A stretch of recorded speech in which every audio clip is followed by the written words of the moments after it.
बिस्मिल्लाहिर्रहमानिर्रहीम। अस्सलाम वालेकुम पाकिस्तान। नाजरीन, आप देख रहे हैं आवाज़ बहावलपुर न्यूज़ चैनल पर। मैं हूँ आपका मेज़बान अहमद महमूद। नाजरीन, जैसा कि आप सब जानते हैं कि हम आप लोगों के लिए आज की शख्सियत प्रोग्राम लेकर आया करते हैं। आज हम आपको जिन शख्सियात का तारुफ करवाने जा रहे हैं, आप किसी तारुफ के मुहताज नहीं है। तालीम के हवाले से बात करें तो तालीमी हवाले से आपकी बहुत बड़ी कंट्रीब्यूशन है। हमारे साथ आज के इस प्रोग्राम में मौजूद हैं professor doctor Aftab Hussain Gilani, chairman Pakistan studies, dean faculty of law, Islamia university Bahawalpur. आपकी कंट्रीब्यूशन की बात करें तो आपका जो पीएचडी का थीसिस है वो बहावलपुर रियासत पे है, नवाबीन के हवाले से है। और इसके अलावा हमारे जो दूसरे मेहमान हैं प्रोफेसर डॉक्टर मोहम्मद ताहिर, साबिक सदर शोबा तारीख, गवर्नमेंट एससी कॉलेज बहावलपुर। तो आज हम आपसे बात करेंगे बहावलपुर की तारीख के हवाले से बात करेंगे, नवाबीन के हवाले से बात करेंगे। अस्सलाम वालेकुम डॉक्टर साहब, कैसे हैं आप? वालेकुम अस्सलाम महमूद, क्या हाल है आपके? ठीक है सर, बहुत अच्छा हूँ सर। सबसे पहले तो बहुत शुक्रिया कि आप आवाज़ बहावलपुर के स्टूडियो में तशरीफ ले आए। आपकी मेहरबानी, आपने बुलाया। डॉक्टर ताहिर साहब, आपका भी बहुत शुक्रिया कि आप यहाँ तशरीफ ले आए। हम आपको खुशामदीद कहते हैं। आपकी बड़ी मेहरबानी। आपका जो चैनल है आवाज़ बहावलपुर, ये मुझे उम्मीद है कि ये बहावलपुर की आवाज़ साबित होगा और बहावलपुर की एक हिस्ट्री है, बहावलपुर के मसाइल हैं, उनको आश्कारा करना ये इस चैनल का मुझे उम्मीद है कि ये अपना फरीज़ा अंजाम देगी।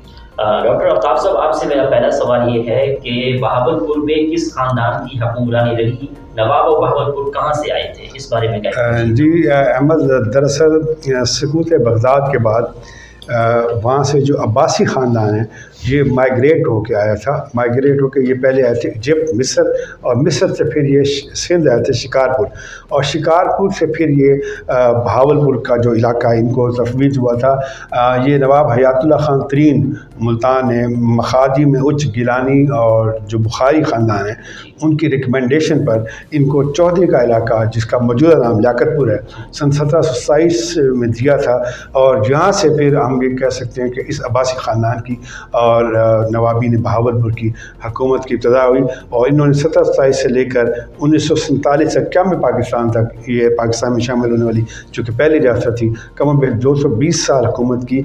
और इस दौरान में मुख्तलिफ नवाबीन ने सर्व किया, जिनके नाम सादिक और बहावल थे, और ये 12 अब्बासी ख़ानदान के मुख्तलिफ नवाबीन गुजरे हैं। इनको हम दो हिस्सों में तकसीम कर सकते हैं। पहला दौर कबल मुदाखलत अंग्रेज़ सरकार 1727 से लेकर 1866 तक है, और दूसरा दौर जिसमें 9 जो है नवाबीन ने बहावलपुर में अपना दौर गुजारा है, और दूसरा दौर बाद मुदाखलत अंग्रेज़ सरकार 1866 से 1947 तक है। और ये जो दौर है ये रियासत का खुशहाली का दौर है, जिसमें आखिरी 3 नवाब सर सादिक मोहम्मद ख़ान चहारम, बहावल ख़ान पंजम और सादिक मोहम्मद ख़ान पंजम का दौर शामिल रहा। ठीक, बहुत शुक्रिया, बहुत अच्छा आपने जवाब दिया और बहुत मालूमात दी है। और हमारे साथ दूसरे मोअज़्ज़िज़ मेहमान हैं प्रोफेसर डॉक्टर मोहम्मद ताहिर। ताहिर साहब, आपसे मेरा सवाल ये है कि पहले नवाब ऑफ बहावलपुर सादिक मोहम्मद खान अव्वल को किन मुश्किलात का सामना करना पड़ा? इस हवाले से डिटेल से गाइड कीजिएगा। सबसे पहले तो मैं आपका शुक्रिया अदा करूँगा, और दूसरा कुछ थोड़ा सा मैं ऐड करना चाहता हूँ। गिलानी साहब बहुत अच्छे रिसर्चर हैं और उन्होंने बहुत अच्छे तरीके से अमीरान बहावलपुर का आप तारुफ कराया है कि 5 सादिक और 5 बहावल। पहला भी सादिक, आखिरी भी सादिक, दूसरा बहावल, सेकंड लास्ट बहावल, 2 मुख्तलिफ हैं। तो इस तरह से ये कुल 12 नवाब हैं। तो आपने मुझसे सवाल पूछा कि जी, मैंने पूछा पहले नवाब ऑफ बहावलपुर और सादिक मोहम्मद खान अव्वल को किन मुश्किलात का सामना करना पड़ा? सादिक मोहम्मद खान अव्वल क्योंकि ये सिंध से तशरीफ़ लाए थे अपने ख़ानदान के हमरा, और ये ख़ानदान दाऊद पोतरा कहलाता था। दरअसल ये हज़रत अब्बास की औलाद हैं। हज़रत अब्बास हज़ूर पाक सल्लल्लाहु अलैहि वसल्लम के चचा थे। तो हज़रत अब्बासी खिलाफत बगदाद में तकरीबन 500 साल से ज़्यादा अरसा तक कायम रही थी, और वहाँ पे सकूत बगदाद के बाद ये ख़ानदान मिस्र शिफ्ट हुआ था। और मिस्र में जब इनके हालात तंग हो गए तो इनका जिद अमजद अब्बासियों का जो उस वक्त वहाँ था, उसने सिंध का रुख किया था। एक बहुत बड़े ख़ानदान के हमरा, अपने लश्कर के हमरा, अपने खुदाम के हमरा, और बहुत से दूसरे लोगों के हमरा। यहाँ पर इसकी बड़ी मज़ाहमत हुई थी, लेकिन किसी न किसी तरीके से वो वहाँ पे इस्टेब्लिश हुए। और चन्नी खां के दौर से, चन्नी खां इनके ख़ानदान का एक और मशहूर शख्स है, जिसके दौर से ये ख़ानदान फिर 2 हिस्सों में तकसीम होता है। चन्नी खान और चन्नी गोट क्यों? चन्नी गोट भी चन्नी खां के, लेकिन वो चन्नी खां नहीं है। चन्नी खां अव्वल जो था ये अकबर का हम असर था, और अकबर ने इसको अपने दौर में 5 हज़ारी मनसब दिया था। ये 5 हज़ारी मनसब ऐसे था जैसे कि रैंक होता है। जैसे हम कहते हैं कि ये ग्रेड 22 का अफसर है और ये ग्रेड 10 का है, ये 17 का है, तो इसी तरीके से ये ग्रेड होते थे। 5 हज़ारी से मुराद ये है कि वो 5000 सवार रखेगा, जिस वक्त बादशाह को ज़रूरत होगी वो उसकी मदद के लिए पहुँचेगा। और वो जो इलाका सिंध में इनको तफवीज़ हुआ चन्नी खां को, उसका मालिया वसूल करेगा, और उस मालिये का एक हिस्सा अपने उस लश्कर की को कैम करने के लिए और उनके अखराजात के लिए, अपने अखराजात के लिए सर्फ करेगा, और कुछ रकम जो है वो सरकारी मरकज़ में वापस भिजवाएगा। तो इसके बाद कुछ ऐसे हालात हो गए कि चन्नी खां के 2 बेटे थे। एक दाऊद खां था और दूसरा कलोड़ा नहीं, कलोड़ा, इसको एडिट करेंगे। चन्नी खां के बाद ये ख़ानदान 2 हिस्सों में तकसीम हो गया, दाऊद पोतरा और कलहोड़ा। तो दाऊद पोतरा और कलहोड़ों के दरमियान फिर आपस में रकाबत कायम हो गई, और फिर दाऊद पोतरू ने शिकारपुर को आबाद किया। ये शिकारपुर दरिया सिंध के पास एक इलाका था, और ये मुग़ल गवर्नर से इन्होंने लिया, उसकी इजाज़त से वहाँ पे एक शहर बनाया जिसका नाम शिकारपुर था। ये 1600 ईस्वी का बात है, और ये झगड़ा फिर बढ़ता रहा। 1727 में हालात इस कदर मखदूश हो गए, इस कदर रकाबत पैदा हो गई कि दाऊद पोतरों को सिंध को खैराबाद कहना पड़ा, और ये वहाँ से नवाब सादिक मोहम्मद ख़ान, अमीर सादिक मोहम्मद ख़ान इनका जो लीडर था, ये इनका सरदार था, उसके हमरा ये ख़ानदान ये पहले देरा गाज़ी खां में आया, और देरा गाज़ी खां में के बाद ये चौधरी में आया। तो इस दौरान एक ऐसे वाक़यात हुए कि उज के जो बुज़ुर्ग थे, उज के जो मशाइख थे, उनसे इस ख़ानदान की बड़ी मोहब्बत थी, आपस में ताल्लुक़ था। तो उनको जब ये मालूम हुआ कि कलहोड़ों के दरमियान और दाऊद पोतरू के दरमियान इस कदर इख्तलाफात हो गए हैं कि दाऊद पोतरू को अपना इलाका छोड़ना पड़ गया है और वो देरा गाज़ी खां में आ गए हैं, तो वो इनके पास आए और उन्होंने इनको दावत दी कि आप उच शरीफ में आ जाएं, और उच में हम एक जागीर और एक इलाका आपको दे देंगे, वहाँ पे काश्तकारी करें, ज़मींदारी करें, और उससे अपना गुज़र बसर करें। पहले इन्होंने ये भी कोशिश की कि दोनों ख़ानदानों के दरमियान मुसालियत हो जाए, लेकिन मुसालियत की कोई नौबत ना आई। इसी दौरान में इन्होंने ये भी मुनासिब समझा मशाइख कराम ने, क्योंकि वो भी गवर्नर मुल्तान के ज़ेरे तहत थे, नवाब हयातुल्लाह खां था, जैसा कि गिलानी साहब ने बताया कि हम नवाब सादिक मोहम्मद ख़ान को नवाब हयातुल्लाह खां के पास ले जाते हैं और उससे मुलाकात कराते हैं। तो ये लेने वहाँ चले गए, मुल्तान चले गए, और मुल्तान में जब इनकी मुलाकात नवाब हयातुल्लाह खां से हुई तो बड़ा खुश हुआ। उसने सोचा कि ये एक जंगजू कबीला है और मेरी मदद करेगा जब जंग होएगी कभी, या मुझे मदद की ज़रूरत होगी। तो उसने कहा कि आप उच ना जाइए, आपको मैं एक अलहदा जागीर देता हूँ, एक अलहदा इलाका देता हूँ, और वो चौधरी का इलाका है। तो ये चौधरी इसलिए मशहूर है कि चौधरी ये है असल में चौधरी, यानी कि वहाँ एक ऐसी इमारत थी जिसके 4 दरवाजे थे। तो वहाँ पे ये इलाका जागीर में दे दिया। वहाँ पे सबसे पहले रियासत का ये आगाज़ है 1727 में। तो इसके बाद नवाब सादिक जो पहला अमीर है, वो अभी नवाब तो नहीं बना था, लेकिन एक बहुत बड़ा जागीरदार हो गया था एक इलाके का। तो उसको इब्तदाई जो दुश्वारी पेश आई वो रियासत जैसलमेर की तरफ से पेश आई। तो रियासत जैसलमेर ने जब देखा कि उसके पड़ोस में एक बहुत बड़ा ख़ानदान आबाद हो गया है, वो जंगजू भी हैं और उनका एक अब्बासियों से ताल्लुक़ है, तो उसको फ़िक्र लाहक हुई और वो अपने लश्कर भेजता था, सिपाही भेजता था, और वो इनके इलाके में आके लूटमार करते थे।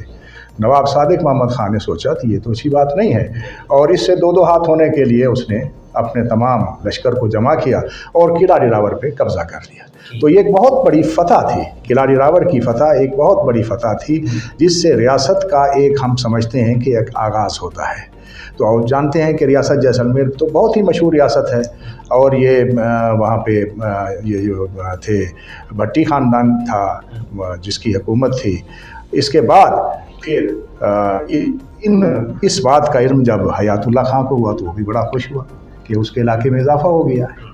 फिर एक और वाक़या ये हुआ कि मशरक़ी समत में एक इलाका था फरीद, तो फरीद खां लखवेरा वो भी बाज़गुज़ार था मुग़ल गवर्नर मुल्तान का, तो उसने टैक्स देना, मालिया देना बंद कर दिया। काफ़ी दफ़ा हयातुल्लाह खां ने अपने नुमाइंदे भेजे कि भाई वो क्यों नहीं देते, तो उसने उनको कोई घास न डाली। तो इस पर उसने नवाब सादिक मोहम्मद खान, पहले जो रियासत का नवाब है, उसको कहा कि भाई आपका क्या फ़ायदा कि आप वहाँ पर जाएं और उससे मालिया वसूल करें। तो ये जब वहाँ लश्कर लेकर गए तो उसने मुज़ाहिमत पेश की और उसने लड़ाई की। वहाँ पे एक ज़बरदस्त लड़ाई हुई, घुमसान का रन पड़ा और उसमें फरीद खां लखवेरा हलाक हो गया और काफ़ी सारे लखवेरे फौज भी हलाक हो गई और वो इलाका फ़तह हो गया, शहर फरीद। तो शहर फरीद की फ़तह होने की खबर नवाब हयातुल्लाह खां को नवाब सादिक खां ने भेजी, तो बड़ा खुश हुआ और उसने कहा ये आपका बड़ा कारनामा है, वो इलाका भी मैं आपको देता हूँ। इस तरह से जो रियासत थी वो लियाकतपुर से लेके बहावल नगर तक कायम हो गई, और ये एक तासीस थी, रियासत बहावलपुर का आगाज़ था बड़े शानदार तरीके से। तो ये मुश्किलात थी जो कि इब्तदाई थी। फिर उसने सारे जो दाऊद पोतरे थे उनको इकट्ठा किया और उन्होंने उसको अपना नवाब तस्लीम किया और इस तरह से रियासत की बुनियाद पड़ी। बहुत ज़बरदस्त, बहुत अच्छी हिस्ट्री आपने शेयर की है। गिलानी साहब, मेरा आपसे सवाल ये है कि अमीरान बहावलपुर ने कौन से इलाकों को अपना अंदर हुकूमत बनाया?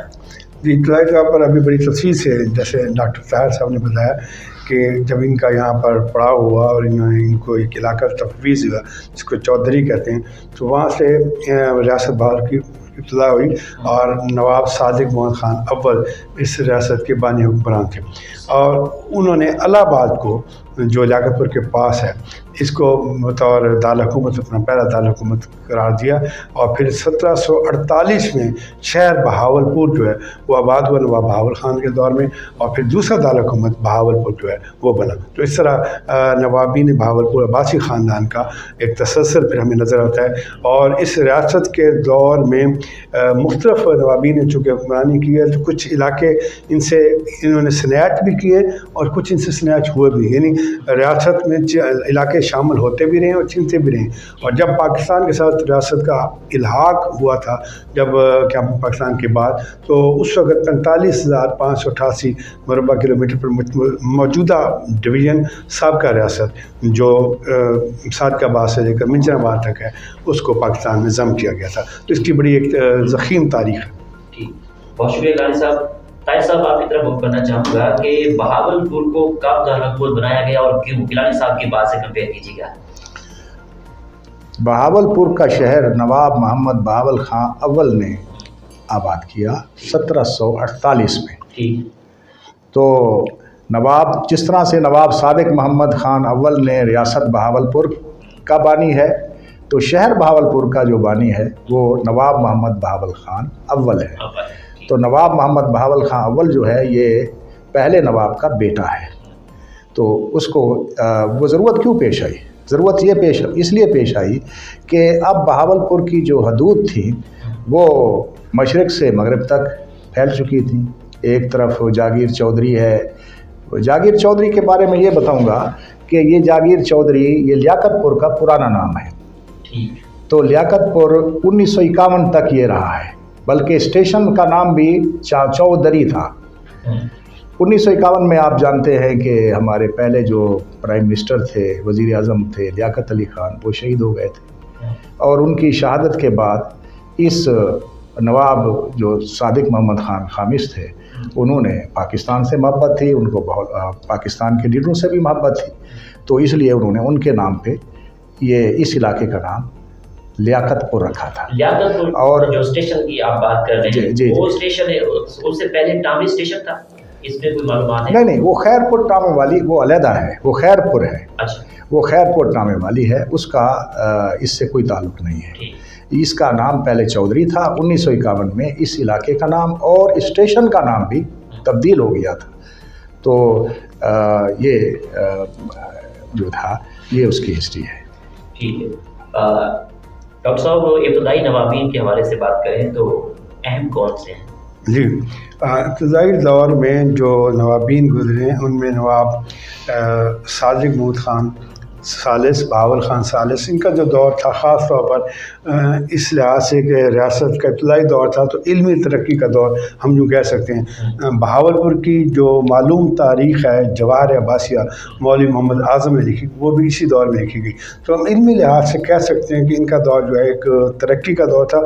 वैसे जैसे मैंने पहले जिक्र किया, डॉक्टर ताहिर साहब ने भी इसका जिक्र किया है कि रियासत बहावलपुर के जो मुख्तलिफ नवाबीन गुजरे हैं उनमें से आखिरी 3 जो हैं, जो कब बाद मुदाखलत अंग्रेज़ सरकार कमसिनी की हुकूमत, जिसे हम कौंसिल एजेंसी की हुकूमत कहते हैं, तो ये जो आखिरी 3 नवाब है इनका जो दौर है जो 1866 से ऑनवर्ड है, ये रियासत की सही मायने में खुशहाली का दौर है। जो कहते हैं ना कि बहावलपुर वाला वेलफेयर स्टेट, एक फलाही रियासत का नक्शा पेश करती थी, तो इस दौर में करती थी। जो इब्तदाई दौर में नवाबीन गुजरे उनमें इनका जिनका मैं जिक्र कर रहा हूँ ये तो ठीक है, अदरवाइज़ ज़्यादातर जो रेशा दवानियाँ और साजिशों का दौर था, क्योंकि ये शख्सी हुकूमत थी तो लाजमी बात है इसमें एक के बाद दूसरे का बेटा बनता था। बाद औक़ात उनका कोई चचा या उनका कोई स्टेप ब्रदर जो है वो शब खून भी मारते थे इक़्तिदार के छीन के लिए। तो इसलिए इब्तदाई दौर को हम बहुत ज़्यादा खुशहाली का दौर नहीं कह सकते, लेकिन नवाब बहावल ख़ान सालिस का दौर बेहतर दौर था। ठीक है। प्रोफेसर मोहम्मद ताहिर साहब, बताइएगा कि कहा जाता है कि अमीरान बहावलपुर का झुकाव अंग्रेज़ों की तरफ था, क्यों? अंग्रेज़ों की तरफ झुकाव इब्तदा में नहीं था, ये एक मजबूरी थी।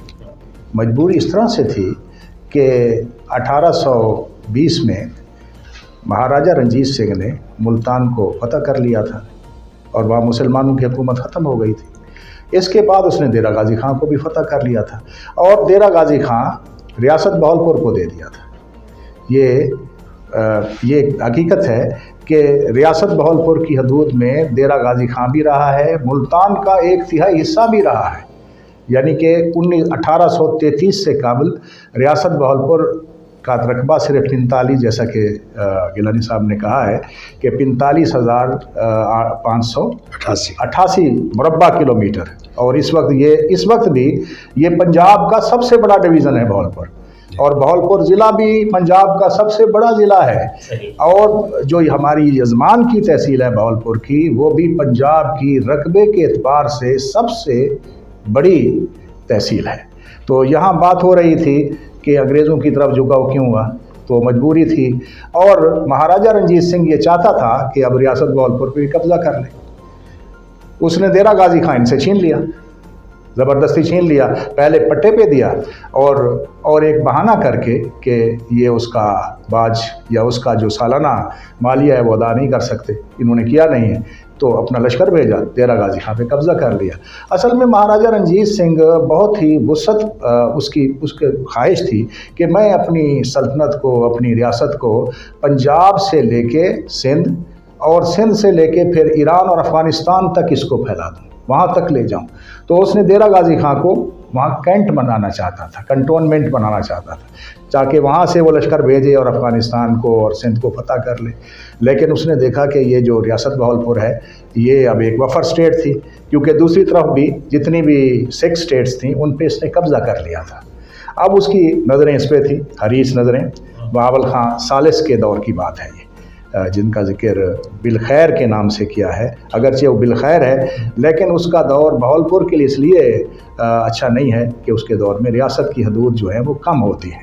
अब उसने अपना लश्कर भेज दिया, सतलुज के किनारे उसका लश्कर आ गया दूसरी साइड पे, और मुल्तान के इलाके भी नवाब साहब से छीन लिए, और देरा गाज़ी ख़ान भी चला गया, और बहावलपुर की हदूद जो थी वो अब इतनी हो गई। अब ये ज़रूरत थी इस बात की कि वो अपना अब तहफ़्फ़ुज़, बहावलपुर के पास इतनी स्ट्रांग आर्मी नहीं थी। महाराजा रंजीत सिंह ने अगर पंजाब पे हुकूमत की है और ईस्ट इंडिया कंपनी की आंखों में आंखें डालकर उसने हुकूमत की है, उसकी वाहिद वजह यह थी कि उसकी जो फ़ौज थी वो बहुत ट्रेंड थी, और उसकी फ़ौज की तरबियत फ्रांसीसी जनरलों ने की थी, क्योंकि फ्रांस को शिकस्त हो गई थी, तो फ्रांस के सारे जो बड़े फौजी अफसर थे वो भाग आए थे, और महाराजा रंजीत सिंह ने उनकी बड़ी इज़्ज़त अफजाई की थी, उनको दरबार में जगह दी थी, उनको भारी मुशायरों पे बहुत अच्छी तनख्वाहों पे इज़्ज़त के साथ उनको मुलाजिम किया। उन्होंने सिखों की फ़ौज को तरबियत दी थी।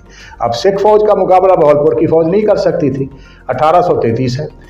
अब नवाब बहावल खां सालिस को एक तरकीब सूझी, क्योंकि 1809 में ऐसा हुआ था उसके वालिद के दौर में कि यहाँ से एक वफद गुजरा था अंग्रेज़ों का, ईस्ट इंडिया कंपनी का, जो कि अफ़गानिस्तान जा रहा था।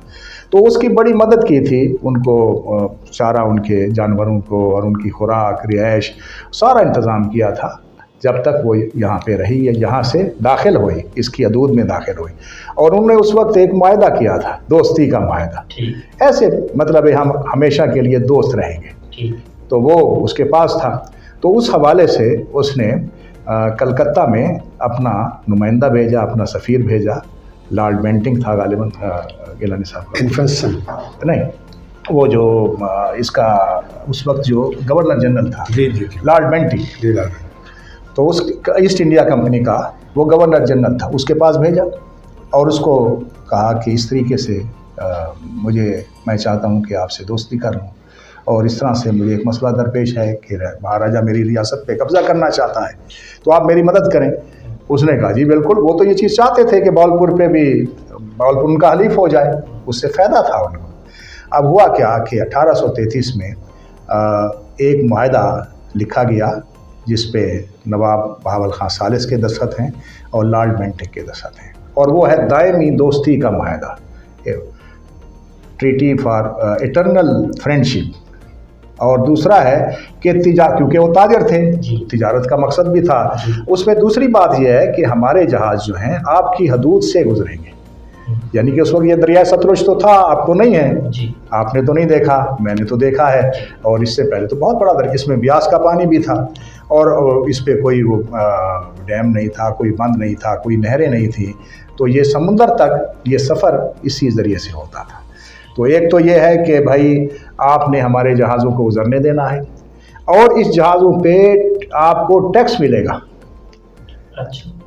यानी कि कस्टम ड्यूटी हम पे करेंगे, east India company custom duty पे करेगी 2 मुकामात पर। एक हरी के वो जगह है जहाँ से बहावलपुर की हदूद मशरक़ में शुरू होती है, फिरोज़पुर के साथ, और इसके बाद दूसरा जो है वो आखिर में जहाँ करके चाचना है, चाचना पे एक दफ्तर होगा, और उसमें एक अंग्रेज़ होगा, एक बहावलपुर का नुमाइंदा होगा, और उस कश्ती को देखेंगे कि उसमें कितना सामान है, उस पर कितना इनकम टैक्स, उस पर कितना टैक्स पे होता है, यानी कि कितनी कस्टम ड्यूटी पे होती है। यानी कि ये जो बहावलपुर की हदूद में से शुमाली समत में 5 दरिया गुजरते हैं, इन पर हक, पानी का हक, और इसमें नकलो हरकत का हक, ये रियासत बहावलपुर के पास है। ये ख़ुद अंग्रेज़ों ने 1833 के माहदे में तस्लीम किया है। अब इसके बाद दूसरी बात क्या हुई, तो ये तो माहदा हो गया।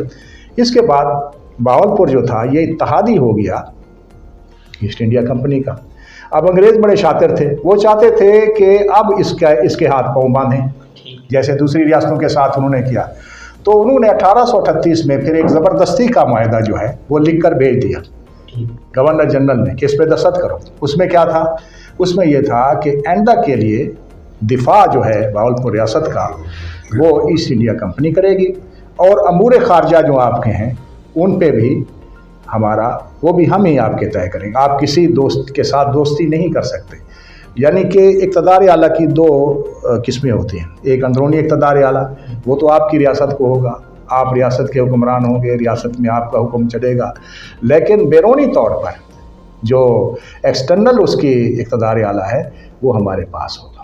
उसके बाद ये मजबूरी थी, उसका फ़ायदा ये हो गया उस माहदे का कि रियासत बहावलपुर हमेशा के लिए हलीफ बन गई, और रियासत बहावलपुर का दिफा बड़ा आसान हो गया, क्योंकि अब वो ईस्ट इंडिया कंपनी के पास था, और उसको महाराजा रंजीत सिंह के अज़ाइम से निजात, अगर खुदा न खास्ता ये माहदा ना होता तो रंजीत सिंह लामुहाला रियासत पर कब्ज़ा कर लेता, और एक वक्त ऐसा हो सकता था कि ये खालिस्तान बन जाता, मशरक़ी पंजाब के साथ ये खालिस्तान बन जाता, और ये इलाका पाकिस्तान के साथ शरीक ना होता। تو یہ اس کے پیچھے یہ حکمت عملی تھی نواب بہاول خان ثالث کی. جی ڈاکٹر صاحب بہت ڈیٹیل کے ساتھ آپ نے گائیڈ کیا, بہت شکریہ. ایک منٹ روکیں. پروفیسر ڈاکٹر آفتاب حسین گیلانی صاحب بتائیے گا کہ نواب صادق محمد رابع کو صبح صادق کیوں کہا جاتا ہے, ان کی خدمات بتائیں آپ. جی اب پہلے تو ابھی طاہر صاحب نے جو بات کی ہے نا اس کے حوالے سے بڑی کمپریہنسو اس پہ بات ہو گئی ہے کہ انگریزوں کے ساتھ پہلا معاہدہ 1833 میں اور دوسرا 1838 میں ہوا. پہلا معاہدہ دوستی کا تھا اور دوسرے معاہدے کے انہوں نے ڈیفنس کی ذمہ داری لے لی اور خارجہ امور کی ذمہ داری لے لی. تو یہ اس طرح بہاولپور ریاست کے ساتھ انگریزوں کے جو معاملات کو شروع ہو گئے تھے, لیکن ابھی بہاولپور ریاست کو ہم انڈیپینڈنٹ ہی کہہ سکتے ہیں. اچھا, ابھی جو آپ نے سوال کیا ہے نواب صادق محمد خان فورتھ, جن کو صبح صادق کہا جائے. اچھا, یہ میں نے بتایا نا کہ 1866 کے بعد کا دور ہے. دراصل ہوا یہ تھا کہ نواب صادق محمد خان فورتھ جو وڈ بھی نواب تھے, یعنی ولی عہد تھے, انہوں نے بننا تھا. جب ان کے فادر کی ڈیتھ ہوئی تو یہ کم سن تھے. جب یہ کم سن تھے تو for the time being in کی والدہ کو یہ خطرہ محسوس ہوا کہ اس سے پہلے کوئی اور ٹیک اوور کر لیں, ان کا اسٹیپ بردر یا کوئی اور. تو انگریزوں کو کہا گیا کہ آپ ٹیک اوور کر لیں فار دا ٹائم بینگ.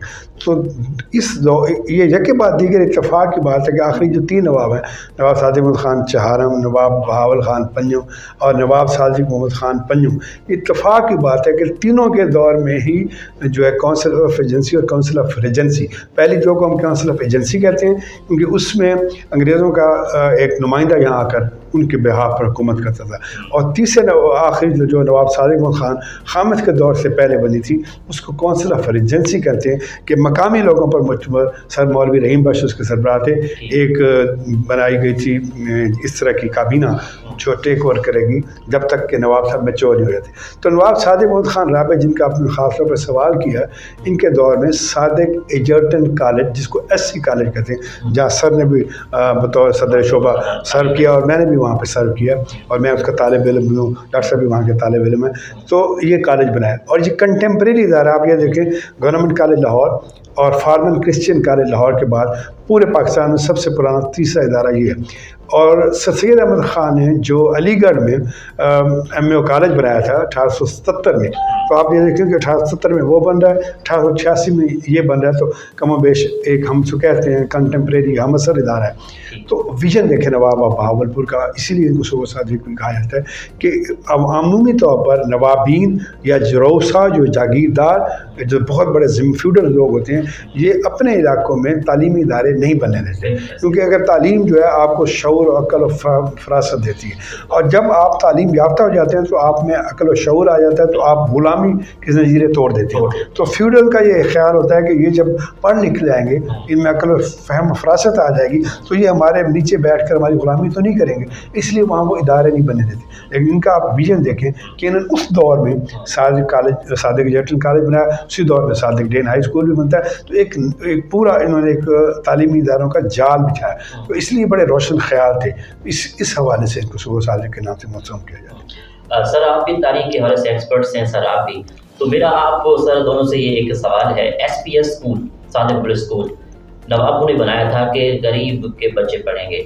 اگر آج کی فیوچر کی بات کریں, کرنٹلی دور کی بات کریں, تو فیوڈل کے بچے پڑھ رہے ہیں, بیوروکریٹس کے پڑھ رہے ہیں, اس حوالے سے آپ کے کیا دونوں کے پوائنٹ آف ویو ہے سر, بتائیے. مجھے اس سے اختلاف ہے, اس لیے کہ نواب صادق محمد خان چاہتے تھے کہ کیونکہ ان کی تعلیم ایچیسن کالج میں ہوئی تھی, وہ اسی لیول کا کالج یا ادارہ یہاں بنانا چاہتے تھے. جیسے کہ جامعہ عباسیہ ہے, جامعہ عباسیہ وہ چاہتے تھے کہ یہ جس طرح سے جامعہ ازہر ہے, اس نوعیت کی ایک یونیورسٹی یہاں ہونی چاہیے. اس کے بارے میں پہلے سوچا تھا انہوں نے, اور علامہ اقبال یہاں آئے تھے اور ان سے مشورہ کیا تھا, اور دوسرے اور بھی اس وقت کے جو ایجوکیشنسٹ تھے یا بڑے لیڈر تھے ان سے مشورہ کیا تھا, اور چشتیاں کے قریب ایک جگہ مختص کی تھی کہ یہاں میں ایک بین الاقوامی یونیورسٹی قائم کروں گا جامعہ ازہر کی طرز کی. تو جامعہ عباسیہ تو تھی, اور جامعہ عباسیہ میں آپ حیران ہوں گے کہ کیا پائے کے لوگ پڑھاتے تھے. اس میں علامہ سعید احمد کاظمی صاحب پڑھاتے تھے, غلام محمد گھوٹوی صاحب پڑھاتے تھے, اس کے بعد افغانی صاحب پڑھاتے تھے.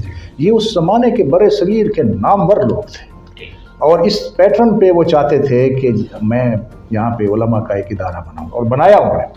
लेकिन पाकिस्तान बनने के बाद वो क्योंकि उनके इख्तियार में नहीं था, वो ना बन सका। ना तो जगह भी मुख्तस कर चुके थे, उसकी प्लानिंग भी कर चुके थे, और वो चाहते थे कि यहाँ ऐसी यूनिवर्सिटी होनी। इसी तरह से वो चाहते थे ऐसी सन की तर्ज का एक इदारा होना चाहिए जिसमें जो जागीरदार हैं, जो मेरे ख़ानदान के बड़े लोग हैं, उमरा है, उनके बच्चे पढ़ेंगे। तो ये इदारा बनाया ही उमरा के लिए किया था।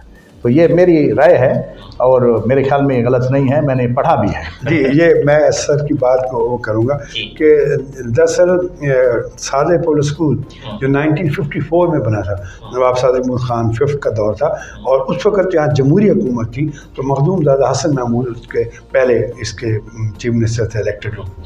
तो इस दौर में ये बना था। तो ये एक अकामती इदारा था, जैसे वितार साहब फरमा रहे थे कि ये उस स्तर पे बना था जिससे चीफ्स कॉलेज, जिसको HSN कॉलेज कहते हैं, यहाँ से खुद नवाब साहब पढ़े थे। तो ये अकामती इदारा था, और जो बना इस तरह था, ये ज़ाहिर है कि जो लोग बलूचिस्तान के भी आए, सिंध से भी आए, KP के भी हैं, पूरे पाकिस्तान से जहाँ से भी लोग आए, और जो अफोर्ड भी कर सकते हो, क्योंकि ज़ाहिर है रेजिडेंशियल वो बनाया गया था। लेकिन उसके साथ साथ इन्होंने नेटवर्क एक स्कूलों और कॉलेजों का बनाया, मतलब बहावलनगर में उस दौर में कॉलेज बना, ख्वाजा रहीम खान जो कॉलेज है, ख्वाजा फरीद कॉलेज, वो बनाया। तो ये इदारे तो स्कूल और फिर इसके हवाले से टेक्निकल इदारे, और फिर आप ये देखें कि ज़नाना हॉस्पिटल, ये तो ये इनका विजन था। ये चाहते थे कि यहाँ के लोगों को ज़्यादा से ज़्यादा हम सहूलियात दें। तो अगर नवाब सादिक महमूद खान फिफ्थ के दौर को देखें तो जैसे डॉक्टर ताहिर साहब ने जिक्र किया, जामिया अब्बासिया 1925 में बनती है, जिसका मौजूदा नाम इस्लामिया से भावलपुर है। तो जामियातुल अज़हर की तरफ पर बनी, और इसमें शुरू में फ़िक़्ह और कुरान और हदीस की तालीम दी जाती थी। और बड़े जय्यद उलमा जिनका मैं जिक्र और पढ़ाते रहे। और ग़ुलाम मोहम्मद घोटवी साहब जो है वो इसके पहले रईसुल जामिया थे, उन्हीं के नाम पर ग़ुलाम मोहम्मद घोटवी इस्लामी यूनिवर्सिटी भावलपुर का बादशाह कैंपस में मौजूद है। तो ये विजन था उनका कि यूनिवर्सिटी हो, मेडिकल। उसके बाद ये देखें कि 1906 में BVH बनता है, बहावल विक्टोरिया हॉस्पिटल।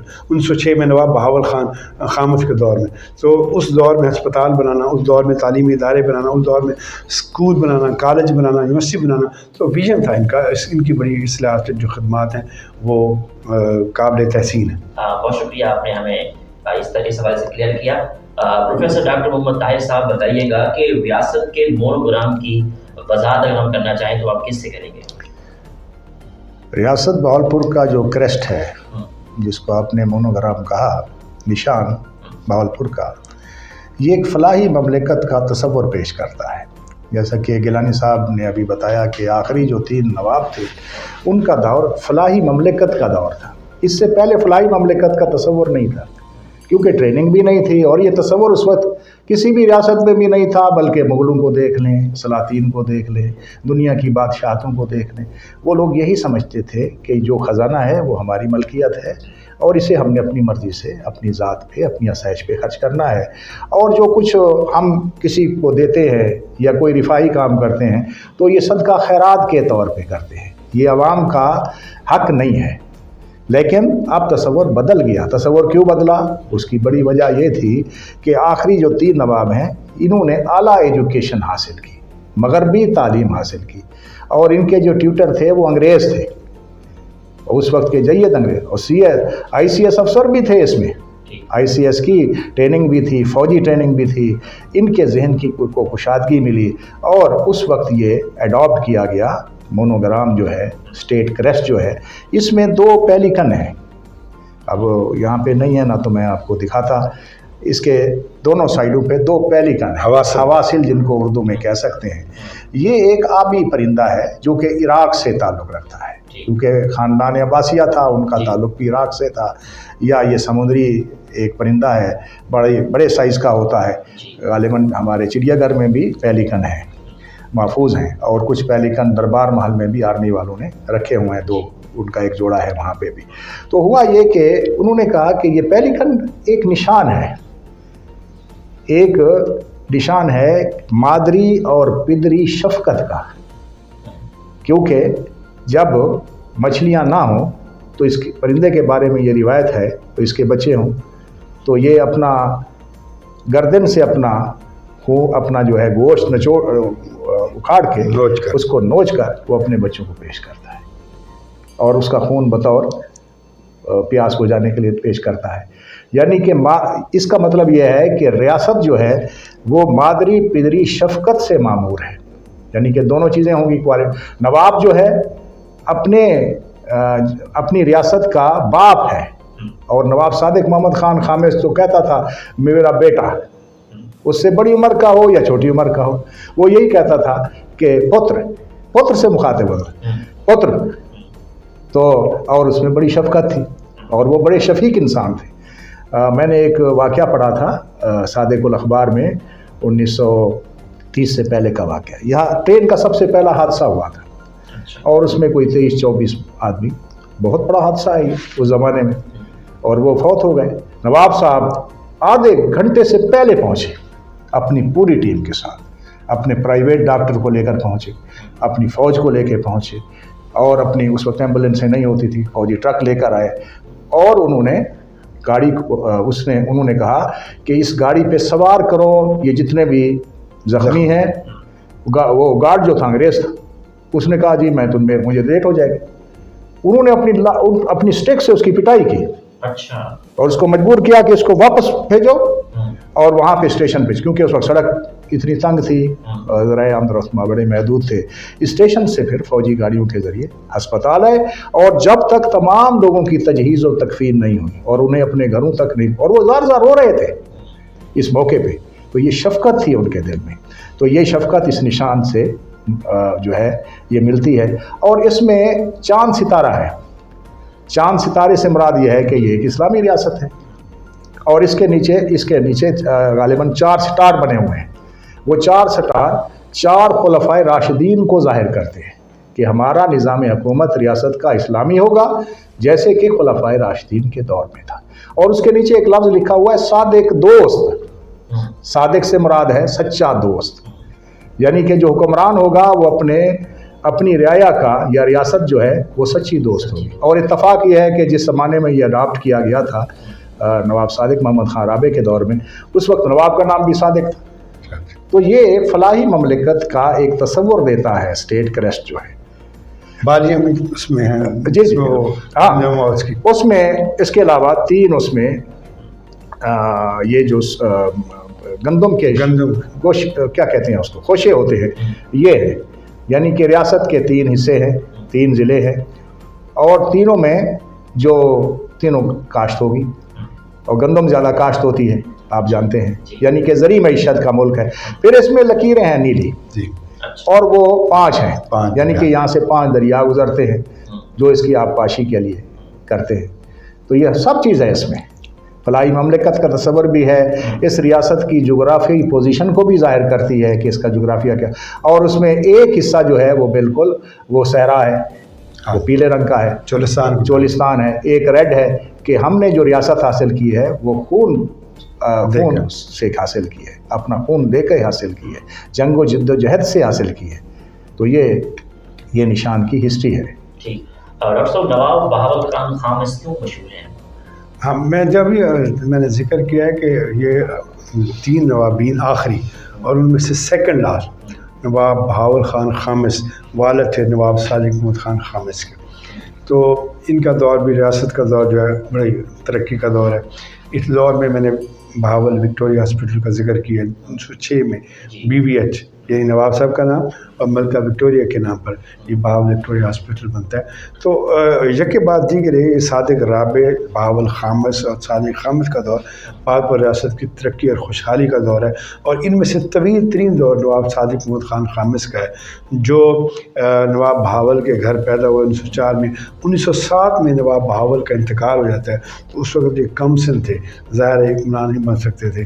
तो 1924 में ये 20 साल की उम्र में इन्होंने टेक ओवर किया, जिन्होंने अपनी एचएसएन कॉलेज से तालीम मुकम्मल की। और उस दौर में दरमियान में जो काउंसिल ऑफ रेजेंसी की हुकूमत बनी, जिसको लीड कर रहे थे सर मौलवी रहीम बख्श, और इसको काउंसिल ऑफ रेजेंसी की हुकूमत इसलिए कहते हैं कि यहाँ के मकामी लोगों पर एक मुस्तनद कैबिनेट बनाई गई थी, just to take over the charge. تو اس طرح یہ دور گزرا. تو پھر صادق احمد خان نے 1924 سے لے کر ان کا طویل دور ہے پاکستان میں شامل ہونے والی پہلی ریاست. 23 سال کا ان کا یہ دور ہے. ویسے 24 مئی 1986 میں نواب بہاول کا انتقال ہوتا ہے تو اس وقت تک وہ میر بہاولپور کہلاتے ہیں. اور ان کی ایک اور بہت بڑی نواب صادق احمد خان ففتھ کی اگر بات کی جائے ان کی کامیابی کی، انہوں نے پاکستان میں اپنی ریاست کا نہ صرف الحاق کیا بلکہ جمہوری حکومت کا آغاز کیا. یہاں پہ الیکشن ہوئے باقاعدہ، جس کے نتیجے میں مخدوم زادہ حسن محمود الیکٹ ہو کے چیف منسٹر بنے. پھر یہاں کیبنٹ تھی اور نواب صاحب کا ٹائٹل سمجھ سکتے ہیں آپ، کہہ سکتے ہیں گورنر. اور چودھری فضل علی اسپیکر تھے، طارق بشیر چیمہ صاحب کے والد صاحب ڈپٹی اسپیکر تھے چودھری بشیر چیمہ صاحب. اور پھر یہ 1951 سے لے کر 1954 تک حکومت رہی. پھر نواب بہاولپور نے خود اس کی تحلیل کر دی تھی.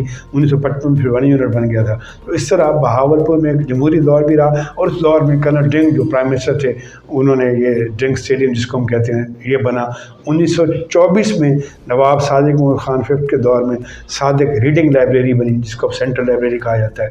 تو ان کے دور میں بہت سارے کام ہوئے.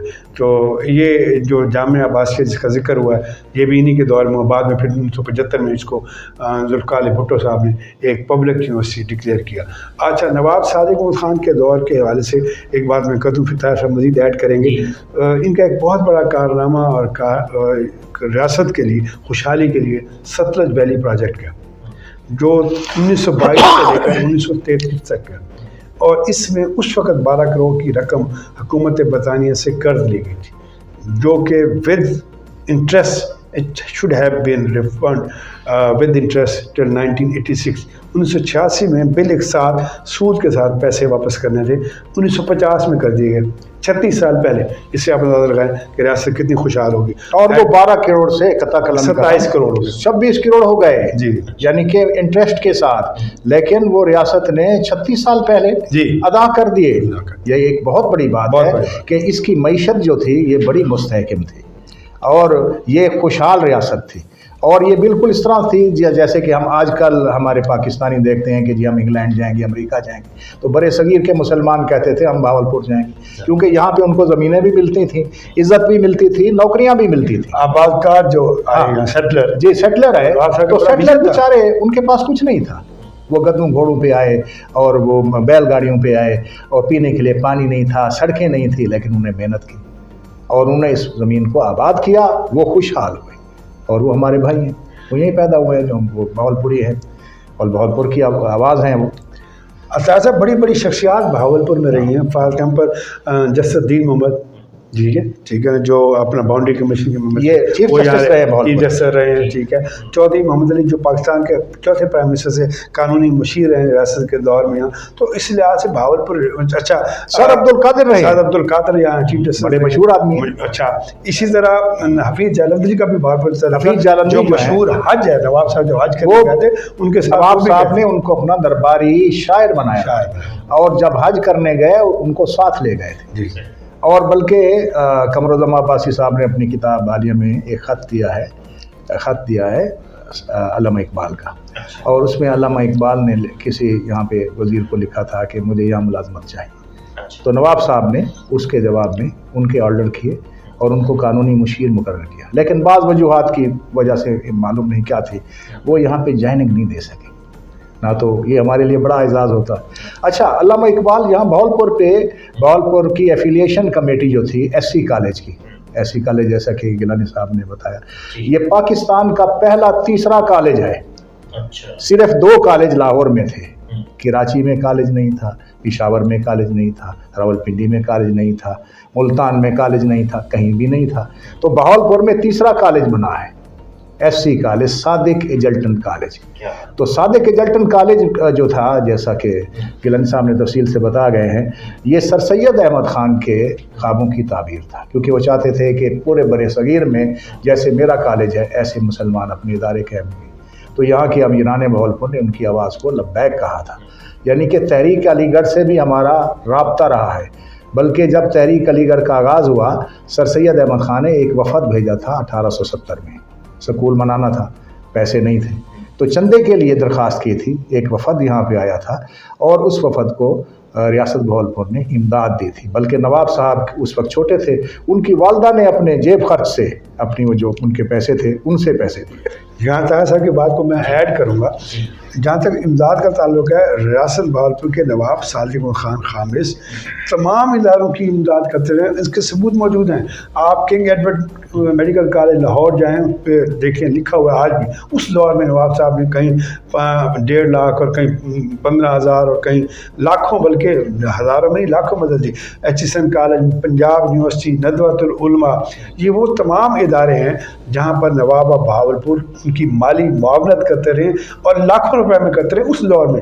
इस लिहाज से देखा जाए तो रियासत की खुशहाली का भी आपको रिफ्लेक्शन नज़र आएगी और नवाब का विजन भी नज़र आएगा और उनका बड़ा दिल, बड़ापन भी नज़र आएगा कि वो बड़े अखलाक दिल थे, इमदाद करते थे। एक बात और, इससे पहले कि आप ताहिर साहब से सवाल करें, मैं समझता हूँ कि एक चूँकि मेरा डॉक्टर ताहिर साहब की PhD बहावलपुर रियासत के नज़्म मुमलकत पे है। इन्होंने एडमिनिस्ट्रेशन को कवर की, जिसमें सारी चीज़ें आ जाती हैं और बड़ा ज़ख़ीम थीसिस है इनका, माशाल्लाह बड़ी मेहनत से इन्होंने उस पर की है। मेरा मौजूद जो था वो था रियासत बहावलपुर का निज़ाम अदल। उस हवाले से भी एक बात मैं करना चाहता हूँ। वैसे तो बड़ी तफसील से बात हो गई है, लेकिन 1935 का यहाँ पर एक फ़ैसला जिसे तारीख़ बहावलपुर में और बल्कि दुनिया की तारीख़ में लिखा जाए, आबज़र से लिखे जाने के काबिल है। जब नवाब बहावलपुर के सादिक खान खामिस के दौर में जज मोहम्मद अकबर साहब ने, जिनका महला नवाब मिज़ार भी है, ये फ़ैसला दिया था, जब एक ख़ातून ग़ुलाम आयशा नामी का एक शख्स अब्दुर्रज़ाक से निकाह हुआ और उसके बाद उनके अकायद में फ़र्क आ गया, उसने अकीदा इस्लाम मुसलमान का छोड़ के वो कादियानी हो गया, उस खातून ने बेसिकली तनसीख़ निकाह का ये केस था, डिसोल्यूशन ऑफ मैरिज, कि मेरा इससे जो है शादी ख़त्म कर दी जाए क्योंकि मेरे और उसके अकीदे में फ़र्क है। मैं मोहम्मद सल्लल्लाहु अलैहि वसल्लम की ख़त्म नबूवत को मानती हूँ, ये नहीं मानता। तो नवाब साहब पे बड़ा प्रेशर था, नवाब साहब पे अंग्रेज़ों का बड़ा प्रेशर था। लेकिन नवाब साहब जज अकबर से मिले, उन्होंने कहा कि मुझे क़यामत के दिन हज़रत मोहम्मद सल्लल्लाहु अलैहि वसल्लम की खिदमत में हाज़िर होना है, मेरी रियासत रहे या ना रहे इससे कोई फ़र्क नहीं पड़ता, आपने फ़ैसला मेरिट पे करना है। और उस दौर में तमाम स्कूल ऑफ थाट के, यानी बरेलवी, देवबंद, अहले हदीस, अहले तशय्युअ की जय्यद उलमा यहाँ बुलाए गए, उनका क़यामुल ताम का बंदोबस्त किया गया और उनसे मशावरत के बाद ये तारीख़ी फ़ैसला जज मोहम्मद अकबर ने 1935 में दिया और कहा कि नहीं, कादियानी चूँकि मुसलमान नहीं हैं और गैर मुस्लिम हैं, उनके अक़ीदे में फ़र्क है, लिहाजा ये तनसीख़ निकाह का फ़ैसला सुनाया और उसी को मिसाल बनाकर हम कह सकते हैं कि 1974 में ज़ुल्फ़िकार अली भुट्टो साहब ने ये फ़ैसला दिया था। ठीक है ताहिर साहब, हिस्ट्री की बात हो रही है तो किताबों के हवाले से बात करूं तो आपने कौन कौन सी किताबें लिखी हैं? मेरा थीसिस जो है वो रियासत बहावलपुर के नज़्म ममलिकत के बारे में था। तो मेरा पहली जो किताब है वो तकरीबन कोई 1200-1300 सफ़हात की है, वो थीसिस है असल में, मेन वन जो मैंने PhD की डिग्री के लिए दिया था, तो रियासत बहावलपुर का नज़्म ममलिकत। और एक दूसरी किताब इसी तरह से वो शॉर्ट हिस्ट्री है, वो भी रियासत बहावलपुर की हिस्ट्री के बारे में है। तो वो मैंने और गिलानी साहब ने मुश्तरका हमारी काविश है और ये हम दोनों ने वो लिखी है और वो इस वक्त मार्केट में दस्तयाब है। बल्कि इन्होंने एक मेहरबानी ये की, क्योंकि बहावलपुर से ये फर्जंद हैं, बहावलपुर में इनकी पैदाइश हुई, तो इन्होंने यह हक़ अदा किया है। यह हक़ किस तरह से अदा किया है कि इन्होंने अपने डिपार्टमेंट में, जिसकी ये चेयरमैन हैं, वहाँ पे बहावलपुर का एक पेपर जो है वो उन्होंने रखा है MA के लिए, और BS जो करते हैं पाकिस्तान स्टडीज़ में उनमें भी है। और इनकी देखा देखी और मेरा इनका साथ है, मेरे छोटे भाई हैं, मेरा बड़ा ताउन करते हैं। तो मैं जिस वक्त पढ़ा रहा था BS की क्लासों को, गालिबन बायोकेमिस्ट्री को, तो वहाँ डॉक्टर अशरफ साहब जो कि अभी रिटायर हुए हैं, अपना प्रो वाइस चांसलर, उनसे मेरा ताल्लुक़ था। तो उन्होंने कहा कि ताहिर साहब आप ऐसा करें कि बहावलपुर का पेपर हम अपने यहाँ भी पढ़ाना चाहते हैं, बायोकेमिस्ट्री, उसका हिस्ट्री से कोई ताल्लुक़ नहीं, लेकिन क्योंकि वो इस खिते की तारीख़ थी और इस खिते की तारीख़ को पढ़ना यूनिवर्सिटी के तलबा के लिए ज़रूरी है। और जब ये बच्चे वहाँ पे पब्लिसिस्ट कमीशन में जाते हैं तो उनसे बहावलपुर के सवाल पूछे। बहावलपुर कोई वैसा इलाका नहीं है कि इसके बारे में सबको पता है। तो उनकी अंगेज़ पे या उनके कहने से फिर मैंने इनके ताउन से वो एक पेपर वहाँ वो रखा है। तो बायोकेमिस्ट्री में भी हिस्ट्री ऑफ बहावलपुर पढ़ाया जाता है।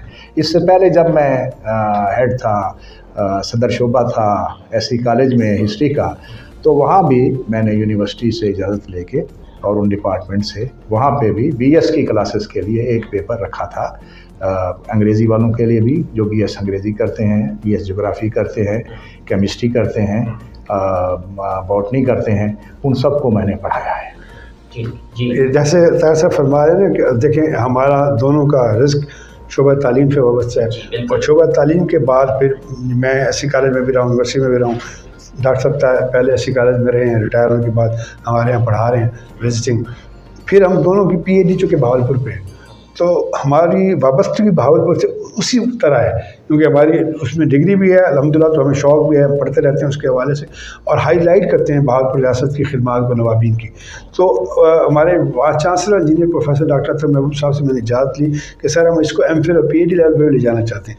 तो जैसे इन्होंने जिक्र किया कि हमारे यहाँ बीएस, अब मास्टर्स प्रोग्राम तो ख़त्म हो गया, वैसे तो मास्टर्स में भी था, एमफिल और हम पीएचडी में भी एक पेपर जिसमें पहले रियासत भावलपुर की इब्तदाई तारीख, फिर उसके साथ साथ उसकी खिदमत और उसके बाद उसका कल्चर, उसको भी हम जो है हाईलाइट करेंगे, पढ़ाएंगे और पढ़ा रहे हैं। तो कोशिश है कि बहावलपुर के चूँकि हम मकरूज़ हैं, बहावलपुर ने हमें बहुत कुछ दिया है, और रियासत बहावलपुर की जो खिदमत हैं पाकिस्तान के लिए और नवाब बहावलपुर की ख़ास तौर पर, उनको आने वाली नस्लों तक पहुँचाएँ, उनको पता हो कि बहावलपुर रियासत की एक इतनी हिस्ट्री क्यों है और इसकी क्या क्या खिदमत हैं। बहुत से लोगों को नहीं पता। और जैसे अभी ताज़ा फरमा रहे थे कि पॉलिसी कमीशन में सवाल किया जाता है कि आप बताएं बहावलपुर से हैं, तो बहावलपुर एक रियासत थी और उसकी क्या तारीफ़ है और कब से कब तक रही, कितने हुक्मरान रहे, तो बेसिक इन्फॉर्मेशन बच्चों को नहीं होती थी। अब इस सब्जेक्ट के मुतारफ़ करवाने के बाद ये अल्हम्दुलिल्लाह ये जो एक वैक्यूम है ये ख़त्म हो जाएगा। प्रोफेसर डॉक्टर मोहम्मद ताहिर साहब, आपसे मेरा सवाल ये है कि आप शोबे तारीख के सदर रह चुके हैं, तो मैं चाहूँगा कि आप तारीख की अहमियत के बारे में थोड़ा, जो स्टूडेंट्स तारीख में आना चाह रहे हैं वो उनको गाइड कीजिएगा तारीख की अहमियत के बारे में। इंसान जब से पैदा हुआ है कायनात में, वो सारी तारीख है, जो माजी है वो सारी तारीख। तो माजी को हम फरामोश नहीं कर सकते। माजी में हम माजी को बड़े दिलचस्पी से हम देखते हैं। हम अपने, बेशक हमारे कैसे भी हालात हों, बेशक हम माजी में किन मुश्किलात का शिकार हों, लेकिन माजी हमारे लिए बड़ा खुशगवार रहा है। माजी में हमारे कितने रिश्तेदार थे, कितने फौत हो चुके हैं, पाकिस्तान की क्या हिस्ट्री है, हमारे इलाके की क्या हिस्ट्री है, ये सब हमें मालूम करना चाहिए, पढ़ना चाहिए। और ये एक समाजी इल्म है, इसका जानना हर के लिए ज़रूरी है। तो इस इल्म को प्रमोट करना चाहिए, हमें तारीख़ से वाबस्तगी रखनी चाहिए, ख़ास तौर पर बहावलपुर की तारीख़ से, इससे बढ़ के पाकिस्तान की तारीख़ से, क्योंकि हम पहले पाकिस्तानी हैं। पाकिस्तान स्टडीज़ डिपार्टमेंट जो है और तारीख़ का डिपार्टमेंट है, तो अक्सर स्टूडेंट कहते हैं कि तारीख़ तो कैसे याद करें। मैं चाहता हूँ कि इसको हम कहानी की तरह पढ़ें, जैसे हमें इंटरेस्ट होता है कि कहानी जब पढ़ते हैं हम, उसका हमें शौक़ होता है, तो अगर इसी तारीख़ को हम कहानी की तरह पढ़ें तो मेरा ख्याल है कि बहुत आसान है। बिल्कुल, तारीख़ को कहानी की तरह भी पढ़ना चाहिए और उसका नक्शा भी सामने रखना चाहिए, फिर तारीख़ को पढ़ना बड़ा आसान होता है।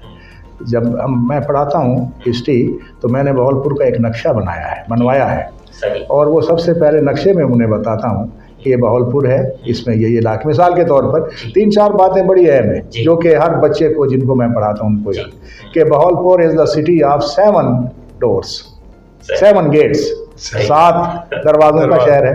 Bahawalpur is the centre of 7 palaces, 7 महल्लात का शहर है।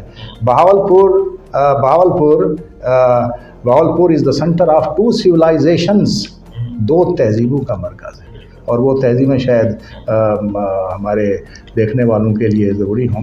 तो पहली तहजीब जो हमारी है यहाँ की, जो कि सिंध की तहजीब से भी पुरानी है, वो वादी हाकड़ा की तहजीब है। वादी हाकड़ा की तहजीब 5000 साल पुरानी है, जबकि सिंध की तारीख जो है, इंडस वैली सिविलाइजेशन जो है, वो 4000 साल पुरानी है। तो ये सेंटर रहा है, यहाँ पे 416 मुकामात मिले हैं वादी हाकड़ा की तहजीब के। चोलिस्तान में एक दरिया था हाकड़ा, ज़ाहिर है कि हर तहजीब एक दरिया के किनारे पे जन्म लेती है। और दूसरी तहजीब का जो सेंटर था वो इससे भी ज़्यादा दिलचस्प है। यहाँ पे एक शहर है गनवेरी वाला, चोलिस्तान के अंदर। अच्छा, वो गनवेरी वाला तकरीबन 100 एकड़ है, 100 एकड़ पे मुश्तमिल शहर था, और वो हड़प्पा से बड़ा शहर है। उसकी खुदाई नहीं की क्योंकि चोलिस्तान था, यहाँ पे खुदाई करना बड़ा मुश्किल था। और वो हड़प्पा उससे मोहनजोदाड़ो से सिर्फ 5 एकड़ छोटा है। जो मुस्तकबिल में जब भी कभी उस शहर की खुदाई होगी तो ये सब कुछ आश्कारा हो जाएगा। तो इस तरह से हमारा जो इलाका है ये 2 तहजीबों का मरकज़ है, 7 दरवाज़ों का शहर बहावलपुर है और 7 महल्लात की जगह है। डॉक्टर साहब प्रोग्राम वाइंड अप करने लगे हैं, तो आखिर में आप कोई पैगाम देना चाहें? पैगाम से पहले एक बहुत बड़ा एक वैक्यूम होगा इस इंटरव्यू में, अगर हम ये जिक्र न करें तो रियासत बहावलपुर का पाकिस्तान से इलाक़।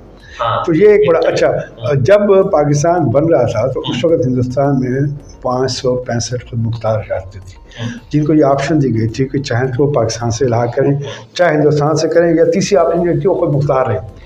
Bahawalpur was the first state which acceded with Pakistan after the creation of Pakistan on 3rd October 1947.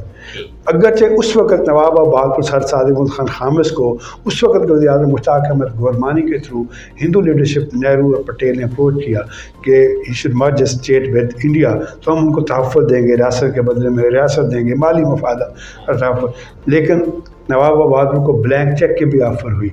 तो आप इंसान, किसी भी इंसान की जो सबसे बड़ी कीमत होती है वो पैसा होता है, लेकिन नवाब साहब ने अपना करैक्टर शो किया और बड़ा तारीख़ी जुमला कहा कि my front door is open in Pakistan and back door is open in India and every gentleman love to enter in house from front door, so I will go for Pakistan. क्योंकि 83% आबादी यहाँ की मुसलमान है, तो मैं पाकिस्तान से इलाक़ करूँगा। तो मैं समझता हूँ कि सारी खिदमात एक तरफ, ये नवाब साहब का जो एक बहुत बड़ा कारनामा है और पाकिस्तान के लिए खिदमत है, इसको जितना भी खराज तहसीन पेश किया जाए कम है। अभी तार साहब से आप पूछें कि यहाँ से 6 रोज़ राइस कारें समरसेट जंक्शन से भेजी गई थी, जिसके एक ड्राइवर ने खुद इनको इंट्रो दिया है, और उनमें से एक रोज़ राइस कार BWB 72 मज़ार कायद के साथ अटैच म्यूज़ियम में आज भी खड़ी है। तो रियासत बहावलपुर की बहुत सारी खिदमात हैं। पहले सरकारी मुलाज़िमीन की तनख्वाहों के लिए भी, और यहाँ पे सिक्का साजी के लिए गोल ये भी दिया गया। तो इसलिए बहावलपुर रियासत की, नवाब बहावलपुर की पाकिस्तान के लिए खिदमत जो हैं वो काबिल तहसीन है। और आने वाली नस्लों को हम ये अपने पैगाम की बात यही पैगाम देना चाहेंगे कि पाकिस्तान से मोहब्बत करें, बहावलपुर से मोहब्बत करें, पूरे आलम इस्लाम से मोहब्बत करें, और पाकिस्तानी होने के नाते बहावलपुर की तारीख़ पढ़ें और बहावलपुर की तारीख़ को इस तरह पढ़ें कि हमने पाकिस्तान के लिए क्या कुछ किया। और ज़ाहिर है उसके बदले में कुछ नहीं चाह रहे, अब पाकिस्तान हमारा है, हम पाकिस्तान से हैं, तो बहावलपुर के जो मकीन हैं उनके लिए भी हुकूमत को जो है इक़दाम करने भी चाहिए और कर भी रही है। तो मेरा ये पैगाम है नौजवान नस्ल के लिए कि love to this country Pakistan, be Pakistani and proud to be a Muslim and proud to be a Pakistani. बाकी हमारा कोई तारफ़ नहीं होना चाहिए, हम मुसलमान हैं, हमें इस पे फ़ख्र है, हम पाकिस्तानी हैं, हमें इस पे फ़ख्र है। लेकिन हमने पाकिस्तान में रहने वाले उन मिनॉरिटी से जो नॉन मुस्लिम हैं लेकिन पाकिस्तान के सिटीज़न हैं, उनसे भी मोहब्बत करनी है, उनका भी उनका हक़ देना है, किसी किस्म की तफरीक नहीं करनी। ये बहुत शुक्रिया प्रोफेसर डॉक्टर मोहम्मद ताहिर साहब। आखिर में हमारे नाज़रीन को आपका क्या पैगाम होगा? जी, ये तो सब कुछ गिलानी साहब ने बता दिया कि अव्वल व आखिर पाकिस्तान है, और पाकिस्तान से मोहब्बत हमारा मोटिव होना चाहिए, बल्कि हमें पाकिस्तान की मसनूआत इस्तेमाल करनी चाहिए। पाकिस्तान की जो कौमी लैंग्वेज है उर्दू, उसको अडॉप्ट करना चाहिए। हम जैसा कि इमरान खान ने कहा, वज़ीर आज़म ने, कि ये कोई प्राउडनेस नहीं है कि हम अंग्रेज़ी बोल सकते हैं, प्राउडनेस ये है कि हम उर्दू में भी गुफ्तगू करें, ये हमारी कौमी ज़बान है, इसको प्रमोट करना चाहिए। तमाम इलाकों को उसका हक़ देना चाहिए, तमाम इलाकों के लोगों को मसावी हकूक़ देने चाहिए, मिनॉरिटीज़ को हकूक़ देने चाहिए, और पाकिस्तान से मोहब्बत ये हमारा ईमान होना चाहिए। बहुत शुक्रिया, आपने हमें कीमती टाइम दिया, आपका भी बहुत शुक्रिया।